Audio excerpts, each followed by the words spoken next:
सलमान खान वर्तमान डेंगू सुस्थ होती। हाँ आज्ञा, सलमान खान फैन पर खुशी खबर।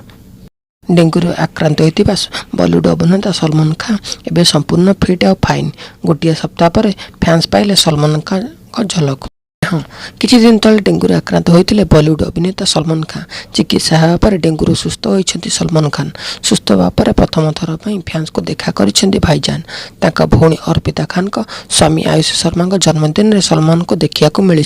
ग्रांड अंदाज पार्टी रे एंट्री मारी सलमान। तांको देखिबा फैंस रे खुशीर ठिकाना नथिला।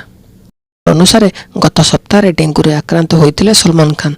बिग बॉस 16 रे उपस्थापक भूमिका तुलाउथुवा सलमान खान डेंगू आक्रांत पर शोरू ब्रेक नहीं। यापर से प्राय गोटे सप्ताह चिकित्सा होते।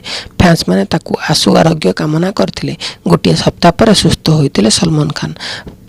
प्रिय अभिनेता फिट और फाइन देखी दर्शक एकदम खुशी। बिग बॉस 16 ब्रेक नहीं स्थान में फिल्म निर्माता करण जोहर उपस्थापक दायित्व तुलाई। वर्तमान सलमान तांको आगामी फिल्म किसी का भाई किसी का जान चलचित्र शूटिंग रे व्यस्त अछंती। आसंता वर्ष अर्थात 2023 ईद रे एही चलचित्र मुक्ति लाभ करिवो। फिल्मटी एकदम एक्शन ने भरपूर। यार निर्देशना देइछंती फरहाद सामजी। पूजा हेगड़े और वेंकटेश दुर्गावती लीड रोल रे नजर आसिबे। फिल्म रे शहनाज गिल और पलक तिवारी को मध्य देखिबा को मिलिबो। सलमान खान फिल्म रो यार प्रयोजक। फिल्म रे ड्रामा इमोशन एक्शन देखिबा को पाइबे दर्शक।